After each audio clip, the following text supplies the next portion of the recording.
Throughout the ages, architects and engineers have designed and built the great structures that have made our world and withstood the test of time. Hi, I'm Ed Asner. Welcome to Architects and Engineers. Let's look now at modern steel frame buildings.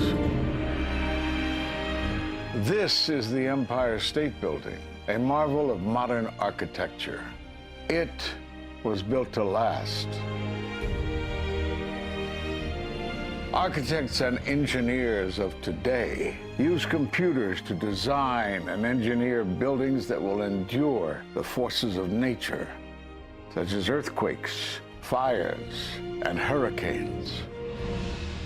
This modern skyscraper was also built to last.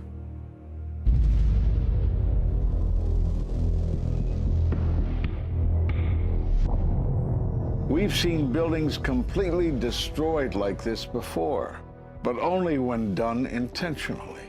Danny Jowenko is the expert on this in Europe.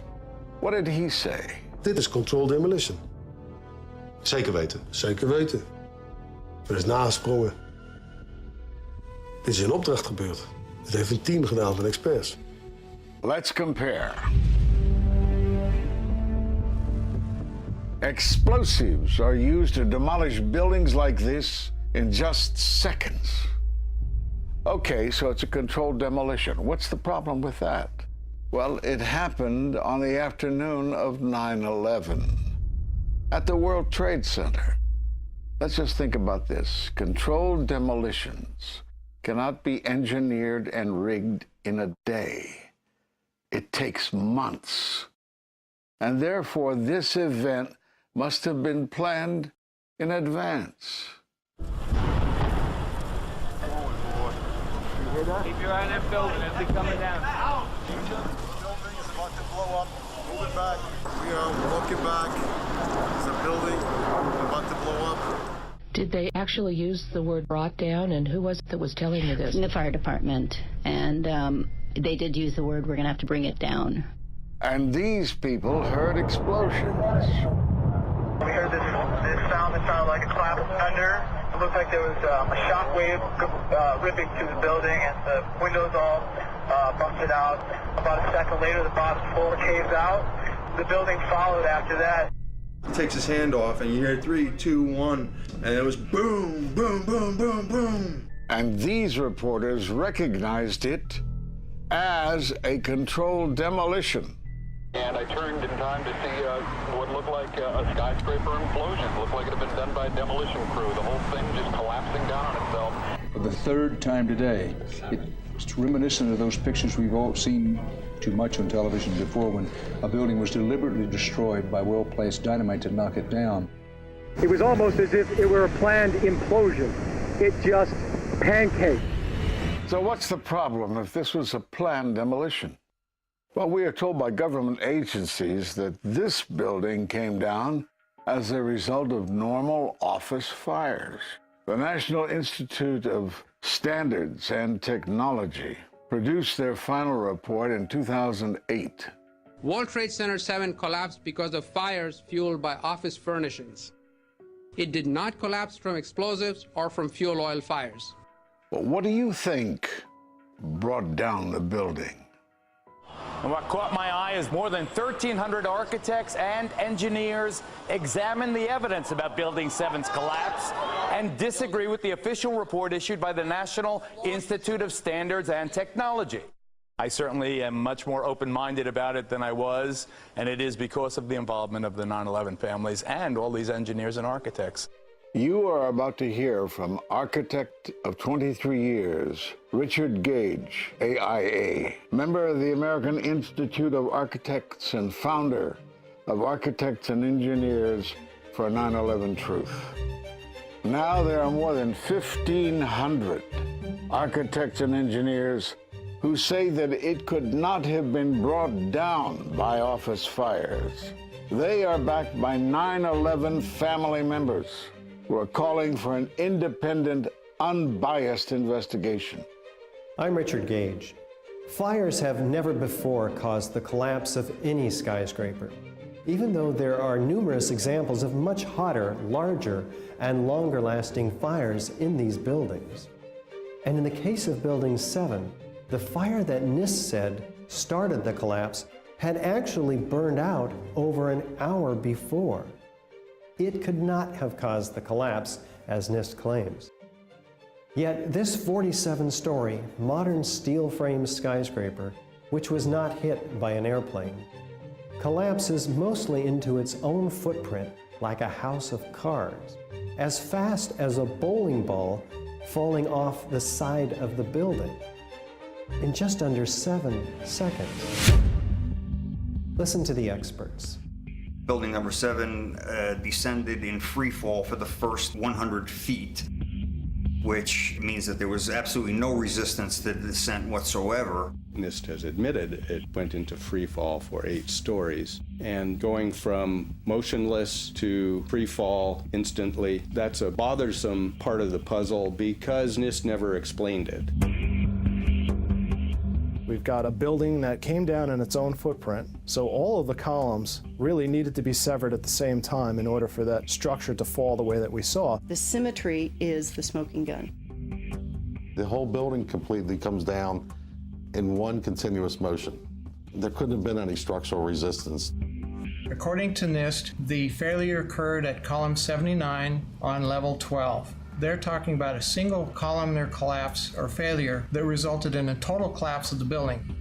It is possible that you could have a local failure as a result of a connection failing. But the likelihood of that failure dragging the entire building in such a fashion that all the columns would fail at the same time is an impossibility. Impossibility? Yes. What I saw, it was a classic implosion. The center of the core, the penthouse area, starts to move first, and then the building follows along with it. I'd like to know why NIST excluded the document from FEMA in Appendix C that documented the evidence of melting steel. Why is this forensic evidence not being included in the report? In an office fire, you cannot generate enough heat to melt steel. And yet we have evidence of molten iron. R.J. Lee Company, USGS, and Dr. Stephen Jones's work, all three separately found these microspheres.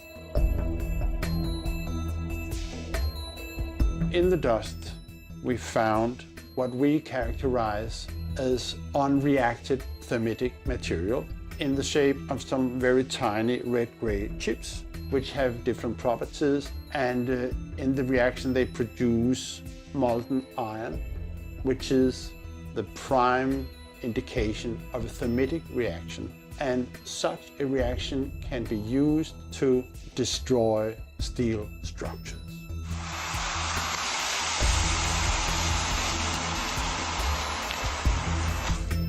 What we have found is a modern version of thermite, which we call nanothermite. There were these iron microspheres present in all of the dust samples that needed to have been formed in extremely high temperatures. I've independently seen thermitic activity within 2 separate independent samples of World Trade Center dust. My contention, based on finding thermite residue in the dust, is that it happened before. It didn't happen after in the fires that ensued in the rubble pile afterwards. All the characteristics of the microspheres tell me that thermite was involved in melting those steel beams. So thermite, if it was present at the World Trade Center and created this molten metal that so many witnesses and photographic evidence shows, would also explain the fact that the fires could not be put out at Ground Zero. The only thing that is consistent with all of the evidence that we have that could cause such a thing is the use of thermite to cut through the steel. You'd get down below and you'd see molten steel running down the channel rails. Like you're in a foundry. Yeah. Like lava. Like it was lava. From a volcano. Well, the manual gets into thermite, and if it says if you have melted steel or concrete, which we had on 9/11. We should test for it. This fused element of steel, molten steel and concrete and all of these things all fused by the heat into one single element. We're asking for an investigation that follows national standards. There's no excuse to not test for this. If terrorists used explosives in '93, why didn't we test for them? If all these witnesses heard explosions, why aren't we testing for them? NIST concedes that they found no evidence for explosives. So then we asked them, well, did you look? And they said, no, we did not look for explosives or residues of explosives. So the preconceived notion of NIST is that there's no evidence for explosives, and so there's no point in looking. That is the most unscientific thing that you can possibly think of, not to look because you don't expect to find evidence, and in fact the evidence is overwhelming. They state these conclusions for which there's virtually no evidence, and then they ignore conclusions that can be drawn from the evidence. The Freedom of Information Act request to NIST was denied with the claim that releasing this data might jeopardize public safety. How could it possibly jeopardize public safety? The destruction of evidence was a criminal act in itself. It was already being carted away and destroyed when the FEMA investigators got there about a month after September 11th. You can't do science when you are deprived of the evidence and when your hypothesis is the least valid instead of the most likely. When the most likely hypothesis in the case of Building 7 wasn't even mentioned. This is not science. The scientific forensic evidence, ignored by NIST, but carefully reviewed by teams of technical professionals, corroborates the hypothesis of explosive-controlled demolition. We've traveled to 21 foreign countries and 32 American cities, bringing this evidence to the attention of the public. And we're backed by 9/11 family members and other concerned citizens who are calling for an independent, unbiased investigation. I'm a family member trying to find out the answers to the murder of 3,000 plus people. The bottom line is that it needs to be investigated properly. Please look at architects and engineers. People all around the world, scientists all around the world are questioning this. And there's some deep, deep explaining to do. It took some kind of consciousness raising on my part before I was willing to look at the possibilities. And really, you need to go where the evidence leads. As an engineer, and I have 3 degrees in engineering, I signed that petition for architects and engineers for 9/11 Truth some time ago because the American people absolutely need the truth of 9/11. Look at the evidence. In fact, I'll say this very categorically. Any reasonable person who looks at the evidence that's been brought forward has got to come away with the feeling that something has to be done, a real investigation has to be put forward. We will never heal. This country will never, ever, ever forget that day. We have to demand a new investigation. I want justice here. The country owns this. We were all victims. You all should want answers. It's not just ours, not just mine. We all lost something that day. It's distressing for everyone to come to terms with this evidence. But we must pursue the truth wherever it leads. Look at the evidence and decide for yourself.